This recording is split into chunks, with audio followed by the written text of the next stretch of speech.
Hello everyone, welcome to my channel. तो अभी हम बात करते हैं हमारे नेक्स्ट टॉपिक की। और ये हमारा फंडामेंटल से लिया गया 26 से। तो ये हमारी नेक्स्ट थ्योरी है जो कि हमारे नेक्स्ट रिसर्चर ने लिखी है। तो उनके द्वारा हमारा क्या था, ये डॉर्थे ओरम की लिखी हुई है भाई। तो डॉर्थे ओरम जो थे उन्होंने किस चीज पे लिखा है, self care deficit theory of nursing. तो फिर सेल्फ केयर डिफिशिएट यानी कि सेल्फ केयर की कमी होना, यानी कि घाटे का सौदा रहता है ना, सेल्फ केयर जब अपनी नहीं कर पाता है, जो उसमें घाटे का सौदा होता है, तो उस पर थ्योरी लिखी है उन्होंने। ठीक है। तो डोरेथम जो हमारी थी, डोरेथिया जो थी वो एल्जिबेथ ओरम वाज बोर्न 1914 में। ये हमारा बाल्टीमोर से और मैरीलैंड यूएस के अंदर ये पैदा हुई थी। तो ये उनकी जगह थी जहाँ पर वो पैदा हुई थी 1914 में, अमेरिका के अंदर। और इसको बहुत ही ज्यादा एक्सपीरियंस था स्टाफ नर्स के मामले में, एजुकेटर के मामले में, या हेल्थ की एजुकेशन देती थी। और ये ऑथर भी थी, ये लिखती भी थी, और ये हमारी स्टाफ नर्स के रूप में इनका बहुत ही ज्यादा एक्सपीरियंस भी था। ठीक है। तो डोरेथिया जो थी उन्होंने मेजर कंसेप्ट और डेफिनेशन भी लिखे हैं। उन्होंने बताया कि ओरम जो है, उन्होंने बोला है कि develop the self care deficit theory of nursing which the composed of A three inter related theory. तो उन्होंने और हमने बोला है कि सेल्फ केयर की जो कमी होती है ना, उसका जो उन्होंने थ्योरी लिखी है, तो उन्होंने कुछ लिखा है कि भाई तीन जो चीजें होती है, तीन जो थ्योरी होती है वो उससे मैच करती है। जैसे कि the theory of self care, तो सेल्फ केयर के ऊपर उसने पूरी थ्योरी लिखी है। दूसरा उन्होंने थ्योरी लिखी है self care deficit, self care की कमी के ऊपर उन्होंने थ्योरी लिखी है। ठीक है। दूसरा उन्होंने लिखी है नर्सिंग सिस्टम की, नर्सिंग सिस्टम को कैसे एडजस्ट किया जाए। ठीक है। तो ये सारी की सारी जो है तीनों चीजों पे इन्होंने थ्योरी लिखी है। और इन्होंने बताया है incorporated with these three theories are the six central concept and one peripheral concept। तो वही इसमें जो है जो लिया गया ना तीन थ्योरी, तो मतलब कि इसमें तीन थ्योरी है और इसमें सिक्स कंसेप्ट तो जिसके अंदर लिए गए सेंट्रल कंसेप्ट है, और एक जो है बाहर का कंसेप्ट लिया गया है। ठीक है। तो इसमें जो है थ्री थ्योरीज के अंदर जो कंसेप्ट है हमारे, छह तो सेंटर के होते हैं और एक पेरिफेरल कंसेप्ट इनके अंदर लिया गया तीन थ्योरीज के अंदर। तो थ्योरी हमारी जितनी बनाई जाती है तो उसमें कंसेप्ट लिया जाता है कि किन किन टॉपिक पे बात होगी। तो नेक्स्ट देखते हैं इसमें हम। तो नेक्स्ट इन्होंने बताया हमारा जो यूनिवर्सल जो सेल्फ केयर रिक्वायर्ड जो हमारी होती है वो associate with the life process and the maintain of the integrity of human structures and the functioning and with the general wellbeings. तो इन्होंने बताया कि यूनिवर्सल जो हमारी सेल्फ केयर तो सार्वभौमिक है, मतलब हर जगह सेल्फ केयर तो होती है, इसकी तो रिक्वायरमेंट होती है। तो वो जो एसोसिएट होती है वो अपने हमारे जीवन का जो प्रोसेस होता है उसको मेंटेन करने के लिए, जैसे कि ह्यूमन स्ट्रक्चर्स है, हमारा शरीर काम कैसे करता है, स्ट्रक्चर्स को बनाए रखना, और हमारी जो जनरल यानी कि सामान्य कल्याण के लिए हमारा जो सेल्फ केयर है उसकी जरूरत रहती है। और ये जो है कॉमन इंसान के लिए भी वही है।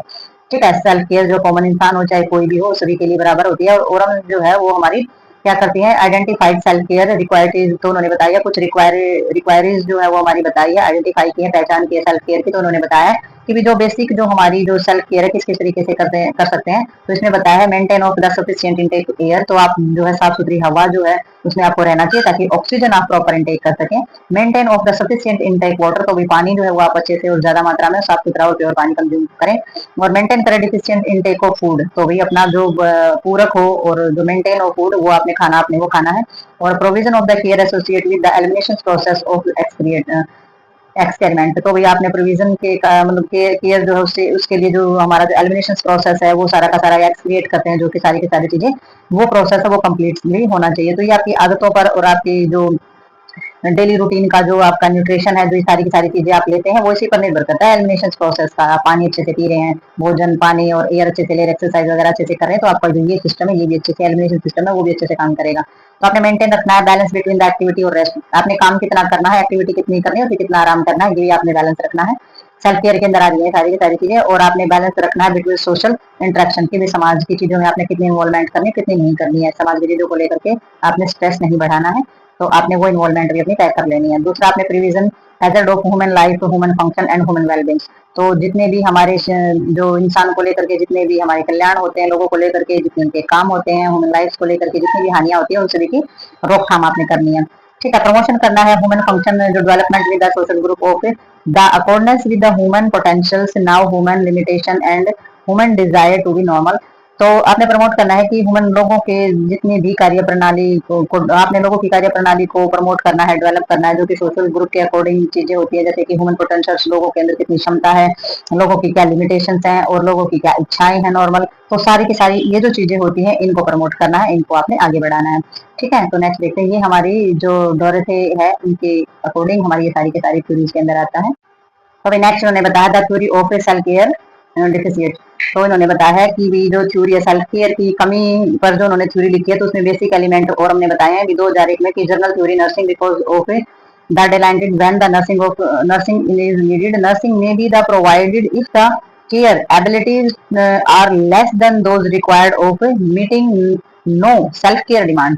तो इनका कहने का मतलब ये है कि बेसिक एलिमेंट और हमने 2001 में हमारी सामान्य थ्योरी है जो नर्सिंग, उसमें क्या लिया है उन्होंने बताया, क्योंकि इसके अंदर हम क्या कर सकते हैं जब नर्सिंग की जब जरूरत होती है, उन्होंने बताया है कि नर्सिंग की जरूरत जब होती है, यानी कि नर्स की केयर की जरूरत जब प्रोवाइड करनी चाहिए आपको, जब पेशेंट के अंदर अपनी कार्य करने की क्षमताएं बिल्कुल नहीं रहती हैं, तब नर्सिंग केयर प्रोवाइड करवानी चाहिए। नर्सिंग की रिक्वायर्ड कब होती है? नर्सिंग जो है जब सेल्फ केयर की डिमांड बिल्कुल कम हो जाए, जो सेल्फ केयर बिल्कुल ही नहीं कर सकता पेशेंट, तब नर्सिंग डिपार्टमेंट जो डिमांड जो होती है हमारी नर्सिंग की तब होगी जबकि रिक्वायरमेंट हो। ठीक है, तो इसमें जो ओरम जो है उन्होंने आइडेंटिफाई किए हैं 5 मेथड हमारे, जो कि हेल्प करेंगे नर्स की इन सभी चीजों को समझने में। तो नर्स जो है वो क्या करती है, वो एक्ट करती है और हेल्प करती है, वर्क करती है, काम करती है, डूइंग फॉर अनदर, दूसरे के लिए काम करती है, उसको गाइड करती है और डायरेक्ट उसको डायरेक्टिंग यानी कि किसी भी तरीके के निर्देश देती है, उसको गाइड करती है, उसको बताती है, सारी चीजें प्रोवाइड करती है, फिजिकल और साइकोलॉजिकल सपोर्ट, शारीरिक और मानसिक रूप से उसको सहारा भी देती है, प्रोवाइड करती है और मेंटेन करती है सारा का सारा एनवायरमेंट फॉर पर्सनल डेवलपमेंट। ठीक है, अपने पर्सनल विकास के लिए जो है वो सपोर्ट करती है, सारा का सारा अच्छा वातावरण प्रोवाइड करती है पेशेंट को भी और खुद को भी, टीचिंग का काम करती है, एजुकेशन देती है, सारी चीजें सिखाती है, बताती है उसको। The nurse can help the individual by using any or all of the above methods of assist in the care. तो नर्स जो है वो हेल्प कर सकती है, किसी व्यक्तिगत रूप से हेल्प कर सकती है लोगों की, और ये जो सारे के सारे ऊपर जो ये हमारी चीजें दी गई है इन सभी मेथड्स को यूज कर सकती है सेल्फ केयर के लिए। ठीक है, तो पेशेंट को क्या सिखाना जरूरी है, उसको सेल्फ केयर के लिए प्रमोट करना बहुत ज्यादा जरूरी है, क्योंकि उसको सेल्फ केयर करनी बहुत ज्यादा जरूरी इसीलिए क्योंकि नर्स की जरूरत बाद में पड़ती है, अगर वो सेल्फ केयर कुछ हद तक कितने परसेंट तक तो वो सेल्फ केयर जो है कर ही सकता है पेशेंट। तो हर टाइम नर्स और जिंदगी भर कोई नर्स या दूसरा पर्सन साथ नहीं रहता, तो अपनी केयर जो है खुद होनी चाहिए। सबसे पहले जो है पेशेंट को सेल्फ केयर के बारे में हेल्प करवानी चाहिए और उसको सिखाना चाहिए। तो नेक्स्ट देखते हैं इसके अंदर हम, अब इसमें देखते हैं हम the theory of nursing system. तो इसमें थ्योरी है नर्सिंग सिस्टम को लेकर के, तो उन्होंने बताया है कि nursing agency is the group of people who are educated and the trained as nurse so that they can help other to meet their therapeutic self-care demand. Oram has identified 3 classification of nursing system to meet the self-care required of the clients. तो इन्होंने बताया है कि भाई जो nursing जो हमारा system है उसके ऊपर उन्होंने थ्योरी में ये बताया है कि नर्सिंग एजेंसी एक ग्रुप है। तो कैसा ग्रुप है? वो ऐसा ग्रुप है जो कि लोगों को एजुकेट करना, किन के द्वारा एजुकेटेड किया जाता है, ट्रेंड नर्स के द्वारा एजुकेट किया जाना, जो कि can help other to meet the therapeutic self care demand. ठीक है, यानी कि एक ऐसी नर्स जो एजुकेटेड है और जो ट्रेंड है अपना काम करने में, और जो लोगों की हेल्प करती है चिकित्सकीय रूप में और सेल्फ केयर डिमांड में। ठीक है, तो ये एक ऐसे लोगों का ग्रुप है जो कि पढ़ा लिखा है, जिसे सारा सब कुछ आता है और जो मदद करता है लोगों की चिकित्सकीय रूप में और सेल्फ केयर डिमांड के रूप में, यानी कि उनकी हर तरीके से हेल्प करता है, उन्हें काम भी करता है और उनको सहारा भी देता है। ठीक है, और हमने जो आइडेंटिफाई किए वो 3 क्लासिफिकेशन यानी कि 3 भागों में वर्गीकृत किया है नर्स के सिस्टम को, नर्सिंग सिस्टम को 3 भागों में बांटा। किस तरीके का सिस्टम हमारा होता है, तो सेल्फ केयर की जो रिक्वायर है क्लाइंट को वो कौन से 3 पार्ट में होती है। तो इन्होंने सबसे पहले बताया वॉली कंपनसेंट्री सिस्टम, पार्टली कंपनसेंट्री सिस्टम और सपोर्टिव एजुकेटिव सिस्टम। तो वे 3 सिस्टम बताए हैं। कंपनसेंट्री सिस्टम जब होता है जब बिल्कुल ही हानिग्रस्त होता है तब जाकर के पेशेंट को हेल्प दी जाती है। तो कंपनसेंट्री सिस्टम में होता है कि भी पेशेंट जो है बिल्कुल क्षतिग्रस्त है और उसको सहारा दिया जाए। पार्टली कंपनसेंट्री सिस्टम के अंदर आ जाता है कि भी पेशेंट जो है आंशिक रूप से उसको कमी है, यानी कि अपाहिज है, ठीक है, अपंगता उसके अंदर है, किसी चीज की कमी है, तो वो पार्टली में आ जाता है। आंशिक कंपनसेंट्री जन्म जाता है ऐसा, तो ये कंडीशन उसकी आ जाती है। और स्पोर्टिव एजुकेटिव सिस्टम, तो स्पोर्टिव यानी कि एजुकेशन देके उसको सारी की सारी चीजें सिखा के, हाइजीनिक चीजें सिखा के, सेल्फ केयर सिखा के, तो सारा का सारा सपोर्ट जो है एजुकेशन सिस्टम पे जो है वो बेस्ड होता है। तो इसमें सपोर्ट किया जाता है एजुकेशन सिस्टम के आधार पर। तो भी 3 चीजें इन्होंने बताई है कि पूरी तरीके से क्षतिग्रस्त है पेशेंट जो ऐसी कंडीशन ही नहीं अपनी केयर कर सके, तो एक सिस्टम तो ये हो जाता है जब नर्सिंग केयर की जरूरत होती है। दूसरा, जब वो आंशिक रूप से उसके अंदर प्रॉब्लम होती है तो आंशिक रूप से कंपनसेटरी सिस्टम के द्वारा उनको केयर दी जाती है, और एक होता है एजुकेशन सिस्टम के द्वारा।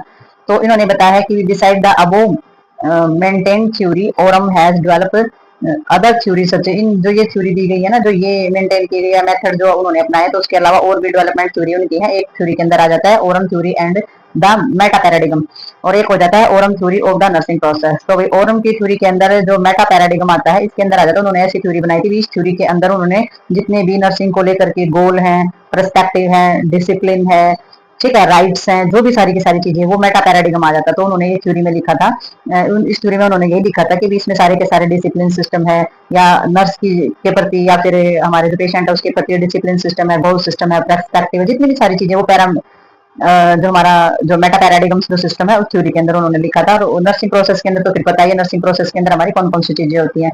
ठीक है, असेसमेंट है, डायग्नोज करना, फिर ट्रीटमेंट करना, फिर इवेल्युएशन करना, तो ये सारे हमारे नर्सिंग प्रोसेस के अंदर आ जाते हैं। तो नर्सिंग प्रोसेस के ऊपर भी उन्होंने थ्योरी लिखी है। तो ये जो हमारी जो थ्योरी है ये हमारी होती है यहीं पर मतलब कि कंप्लीट। अब देखेंगे नेक्स्ट में कौन से रिसर्चर्स ने क्या बोला है। तो ये हमारी थी औरम के द्वारा उन्होंने जो जो चीजें इसमें लिखी थी कि नर्सिंग के अंदर जो है सेल्फ जो चीजें होती है ना, सेल्फ केयर जो चीजें होती है उनके प्रति अवेयर करना जरूरी होता है। अननेसेसरी पेशेंट को जो है हेल्प नहीं करनी है, उनसे सेल्फ केयर सिखाएं कि वो अपनी सारी की सारी केयर करनी खुद सीखे। और जब वो नहीं उसके बस की रहती है तो उस तब आप उसको सपोर्ट दे सकते हैं हर तरीके से। आप उसे इमोशनल सपोर्ट दे सकते हैं, फिजिकली सपोर्ट दे सकते हैं, लेकिन सबसे पहले उसको सेल्फ केयर के बारे में, सेल्फ केयर की कमी की वजह से भी बहुत सारे लोग जो है बीमार महसूस करते हैं, बीमार हो जाते हैं। तो सेल्फ केयर सिखाएंगे तो आधे से ज्यादा जनता जो है बीमार ही नहीं होगी। ठीक है, तो बहुत ही अच्छी थ्योरी है ये जो सेल्फ केयर को लेकर के हमारी और जो हमारे रिसर्चर थी उन्होंने की थी।